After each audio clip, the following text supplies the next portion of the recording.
Salut, c'est Jean Rivière. Aujourd'hui, ce que je te propose qu'on fasse ensemble, c'est qu'on fasse un calcul pour savoir ce que ça implique de faire 100 000 euros de chiffre d'affaires sur une activité de type création de formation ou sur une activité de type coaching ou accompagnement, sur une activité finalement de type créateur expert, c'est-à-dire quand on enseigne des choses à notre audience, quel que soit le domaine, que ce soit la pêche, la natation, la nutrition ou le business en ligne. Alors, il y a beaucoup de gens qui ne pensent pas de la bonne façon là-dessus, c'est-à-dire qui se disent il faut que j'ai plein d'audience, un truc que je répète tellement dans chaque vidéo il faut que j'ai plein d'audience pour réussir à gagner de l'argent. C'est faux, c'est faux, c'est faux. Ça fonctionne pas du tout comme ça.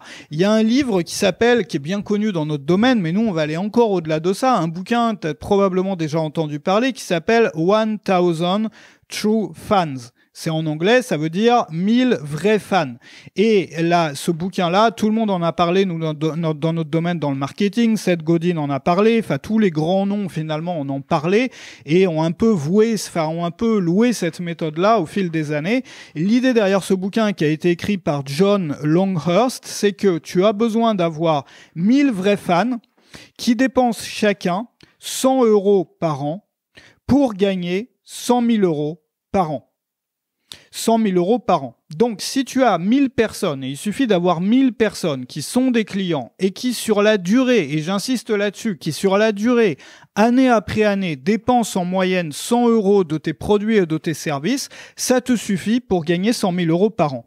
Mais on peut aller encore plus loin, parce que pour beaucoup de gens, 1000 vrais fans ou 1000 clients, ça paraît beaucoup, et c'est vrai que quand on démarre, on n'a pas encore un business établi depuis un certain nombre d'années, et on se dit, moi j'ai juste quelques clients, ça va être difficile cette année, voire l'année prochaine, d'atteindre 1000 clients réguliers. Mais si tu prends les choses en sens inverse, c'est-à-dire qu'au lieu de réfléchir en termes de vues, au lieu de réfléchir en termes d'inscrits à ta mailing list, au lieu de réfléchir en termes de volume, mais si tu réfléchis en termes de résultats, tu te dis ça revient finalement à avoir 500 vrais fans qui dépensent chacun 200 euros par an en moyenne dans tes formations, dans tes services, etc.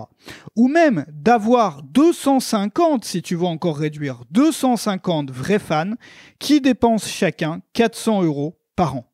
Alors, du coup, ce que tu fais, c'est que tu réduis le nombre de vrais fans ou le nombre de vrais clients, de clients à long terme, on pourrait appeler ça, et tu augmentes la dépense. Alors, ça consiste à se demander, non pas seulement, c'est-à-dire aujourd'hui, beaucoup trop de gens, parce qu'on est omnibulé par les chiffres dans notre monde actuel, par les chiffres visibles, c'est-à-dire que depuis, et c'était pas le cas avant, moi j'ai souvent répété, mais depuis que YouTube et tout ça, Instagram, Facebook est arrivé, les gens ne voient que les vues, sont omnibulés par ça, et donc tout le travail, ou le plus gros du travail qu'ils font, c'est pour avoir des vues, sans se soucier derrière de combien leurs clients dépensent par an ou en s'en souciant beaucoup moins. Ce que je veux dire par là, c'est que c'est souvent beaucoup plus facile de passer de 200 euros par an à 400 euros par an de dépenses moyennes par client que de doubler ton audience. C'est-à-dire que c'est beaucoup plus facile avec un nombre de clients donné de faire en sorte de proposer plus de choses ou de les proposer d'une meilleure manière, de travailler sur ce qu'on appelle ton back-end, c'est-à-dire de faire des offres aux personnes qui ont déjà acheté un produit. C'est beaucoup plus facile de doubler les résultats de ton activité avec ça que de doubler ton audience, que de doubler tes vues, que de doubler les inscrits à ta mailing list, que de doubler tout le reste. Et malheureusement, on met souvent beaucoup trop d'efforts là-dessus en ignorant complètement ce qu'il y a derrière ici. Je dis pas que c'est pas important, mais ce que je veux dire, c'est qu'ici, c'est souvent beaucoup plus facile de passer de l'un à l'autre. Pourquoi ? Parce que pour vendre 400 euros par an en moyenne par client, qu'est-ce qu'il faut faire ?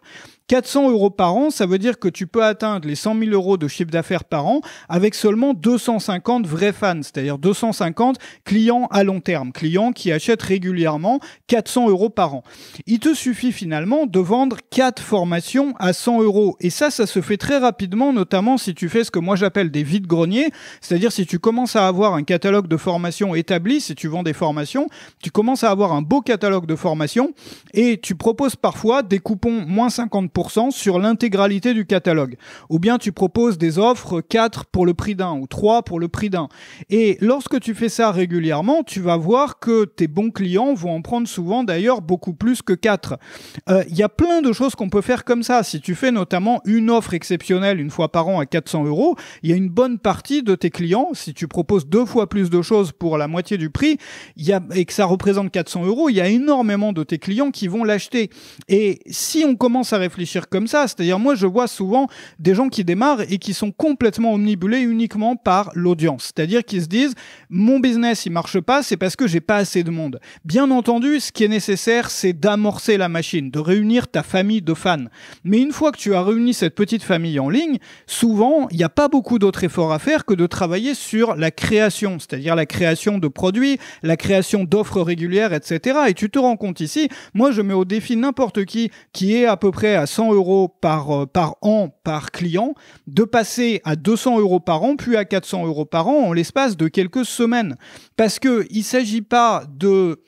Regarde, si tu veux multiplier par 4 ta chaîne YouTube, les vues en moyenne que tu as sur des vidéos, ça va prendre du temps. Il va falloir tester plein d'approches différentes. À chaque fois, il y a une part de hasard, etc., etc. Là, ce sont des choses que tu peux tester directement. C'est-à-dire que tu peux tester cette semaine, tu peux avoir les résultats, que tu peux tester tout au long de l'année. Ce qui est important, c'est de regarder ces statistiques-là autant, au moins, qu'on regarde le nombre de vues, le nombre d'inscrits à une mailing list. Chaque vue ne se vaut pas.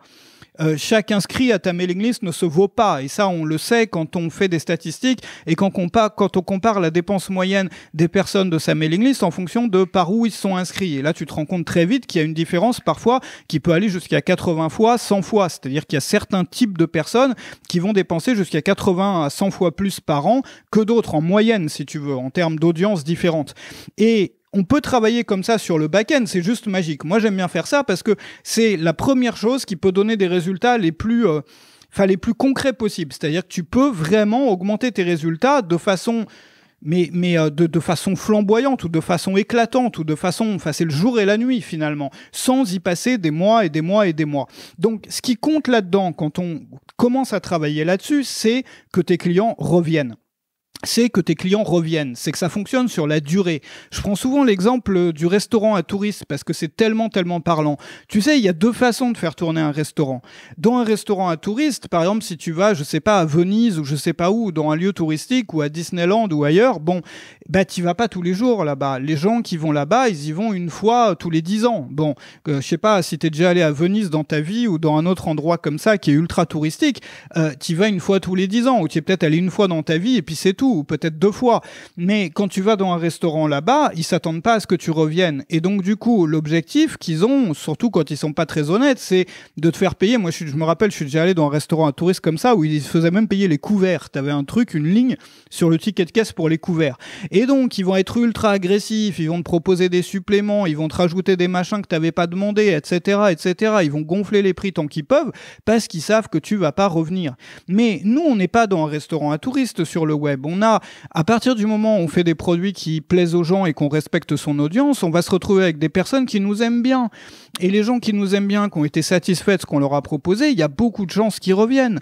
Et on est beaucoup plus finalement dans la configuration d'un restaurant de quartier où les gens vont manger à midi, où ils reviennent souvent, ou quand ils ont quelque chose à célébrer, ils viennent avec leur famille, où ils parlent au patron, etc., où ils connaissent le prénom du patron, 2-3 trucs où ils partagent 2-3 trucs sur leur vie personnelle avec le patron, où le patron partage avec eux.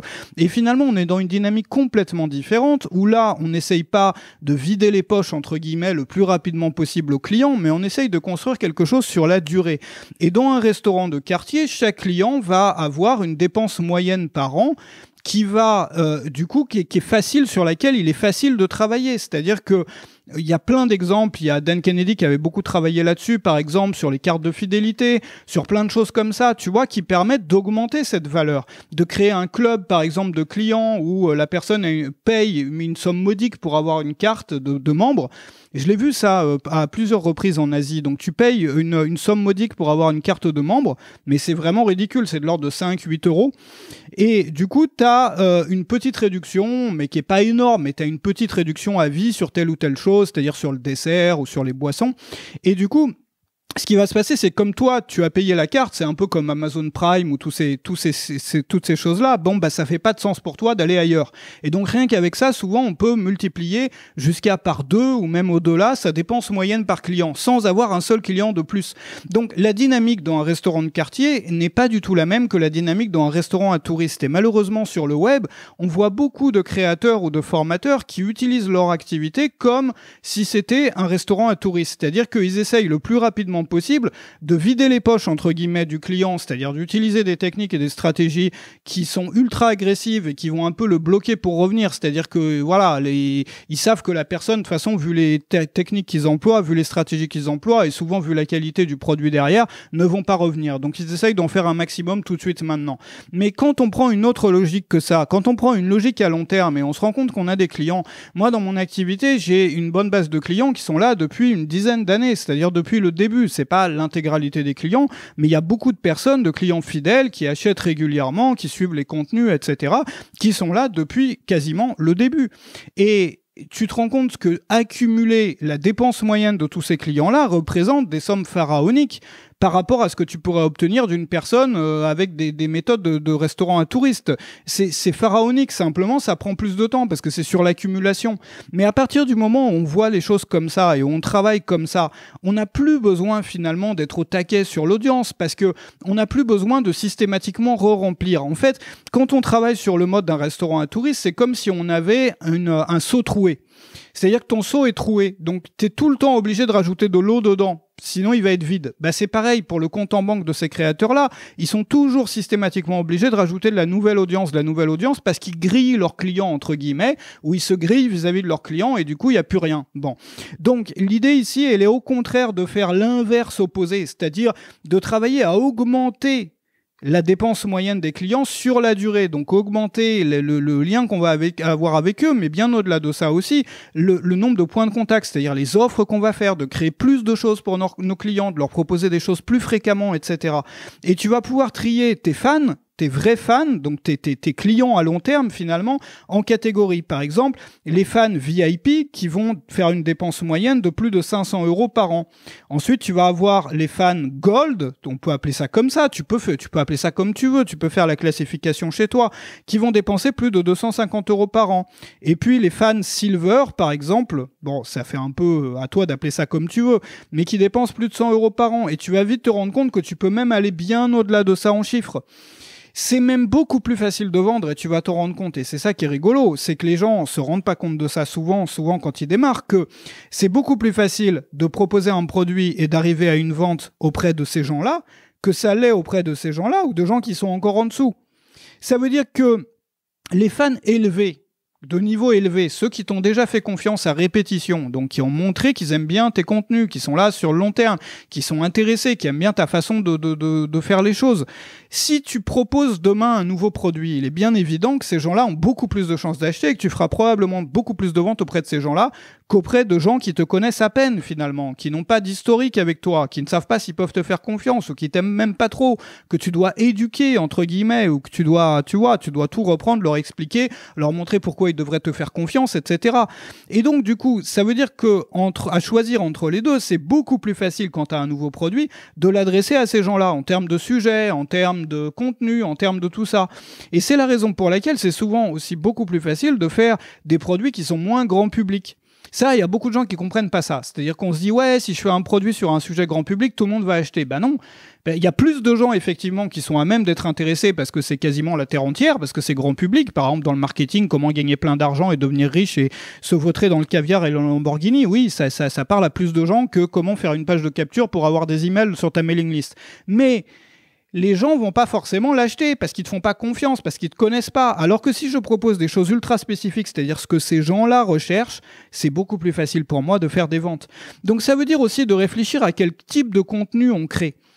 Quand on crée du contenu, mais que ça soit des vidéos pour YouTube, que ça soit des articles sur Facebook, que ça soit des formations, que ça soit n'importe quoi, des podcasts, à qui est-ce que mon contenu s'adresse vraiment? À qui ton contenu s'adresse? Est-ce qu'il s'adresse à ces gens-là qui te font pas encore confiance? Ça, c'est nécessaire au début. C'est nécessaire même tout le temps pour en avoir un minimum qui deviennent comme ça. Mais il faut pas les laisser tomber, ceux-là. C'est-à-dire que ce qui représente finalement comme un peu la prunelle de tes yeux, si tu es un humain, la prunelle des yeux de ton business ou la substantifique moelle, ou là où il y a le plus de valeur, ce sont ces personnes-là. Et souvent, il y a plein de créateurs qui les laissent de côté et qui s'intéressent qu'à ça, à proposer les trucs les plus grands publics possibles. Et derrière, ça vend pas. Ils se demandent pourquoi. Parce qu'ils ont bossé des années pour avoir plein d'audience audience, ils n'arrivent pas à vendre ou ils sont complètement déçus des ventes parce qu'ils n'ont pas regardé à l'intérieur de leur business. Ils n'ont pas regardé à l'intérieur. C'est comme quand tu essayes de, je sais pas, si tu as déjà des super amis, des amis d'enfance qui te connaissent super bien, avec qui tu as partagé les meilleures aventures, et demain tu veux partir en vacances, tu leur proposes même pas. Et donc du coup, tu vas chercher sur des sites ou des groupes Facebook ou quoi, des gens qui veulent partir en vacances avec toi parce que tu es tout seul et tu es désespéré parce que personne ne veut partir avec toi, alors que tu avais des super amis à côté que tu leur as même pas proposé. Mais là, c'est exactement pareil. Et donc, faire attention à qui je m'adresse dans mes vidéos, à qui je m'adresse dans mes contenus, pour qui est-ce que je fais mes formations. Est-ce que, tu vois, et ça, c'est tellement, tellement important. Et à partir de là, tu peux avoir la même montée, si tu veux, en résultat, c'est-à-dire passer, par exemple, de ça à ça, la même montée en résultat que tu pourrais avoir en montée en audience. Et si tu arrives à faire les deux à la fois, mais c'est juste magique. Alors, si ça t'intéresse, moi, je suis conscient que le plus dur dans tout ça, c'est bien entendu le démarrage, c'est-à-dire de rassembler cette petite famille de fans, de trouver des personnes qui sont comme toi, qui partagent les mêmes choses, qui ont envie d'en savoir plus, qui sont comme des amis finalement. Enfin, il y a beaucoup de liens avec l'amitié, c'est-à-dire des gens qui vont faire partie de ton groupe, de ta tribu en ligne finalement, et qui seront là non pas seulement une fois, mais qui vont être là encore dans 5 ans, qui vont être là encore dans 10 ans. Comme c'est difficile, j'ai voulu créer une formation pour ça, qui est juste en dessous. Il y a une promo en ce moment, tu l'as peut-être déjà vu dans la description, si tu es sur YouTube, tu peux recevoir la présentation. Si tu es sur mon site, c'est juste en dessous, ça s'appelle Se faire connaître en 49 jours, le calendrier d'action étape par étape. Donc ça, c'est un plan d'action pour te faire connaître depuis zéro en 49 jours, avec un calendrier d'action complet, donc comme son nom l'indique. L'objectif, c'est qu'en 49 jours, tu rassembles une audience qui soit capable de faire tourner une activité de formateur ou de coach. Donc l'audience qui te manquait, si tu l'as pas encore aujourd'hui ou si tu n'en as pas assez, souvent on se trompe, c'est-à-dire c'est pas assez en nombre, c'est pas assez en qualité. C'est-à-dire si t'as pas les bonnes personnes qui achètent vraiment tes produits sur la durée chez toi. Donc tu vas apprendre avec un calendrier d'action, il y a des actions à faire tout le temps sur 49 jours. Tout le monde peut le faire, surtout dans les thématiques les plus saturées, parce qu'on va pas travailler comme la plupart des gens, on va le faire différemment. Et l'objectif ici, ça va être de trouver ensemble des gens qui veulent vraiment acheter des produits et des services comme les tiens. Donc pas des touristes, comme moi j'appelle, pas des gens qu'il faut éduquer, qui sortent de nulle part, non.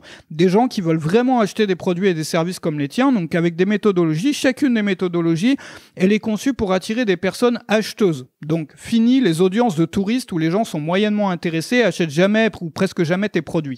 L'objectif, c'est de te créer une belle audience de qualité qui souhaite vraiment acheter des produits comme le tien. Donc tout le monde peut le faire parce qu'il suffit de suivre des étapes simples.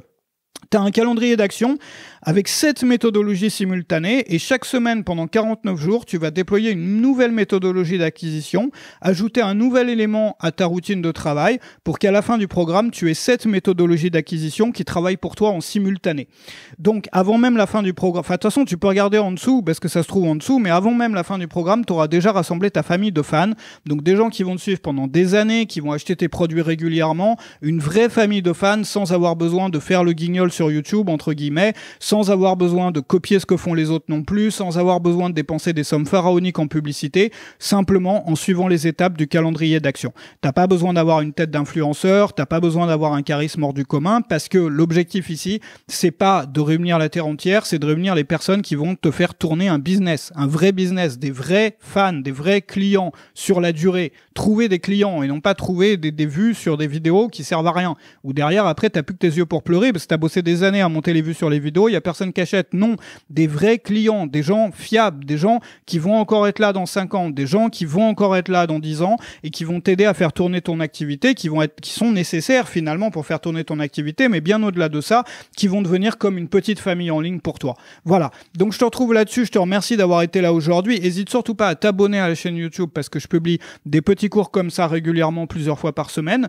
Je te retrouve aussi en dessous donc sur la formation pour apprendre en 49 jours à rassembler ton audience, donc l'audience nécessaire, indispensable à faire tourner ton activité. Et il y a 2 autres vidéos qui s'affichent, qui sont proposées par YouTube ici. Je te remercie d'avoir été avec moi aujourd'hui. Salut chez toi.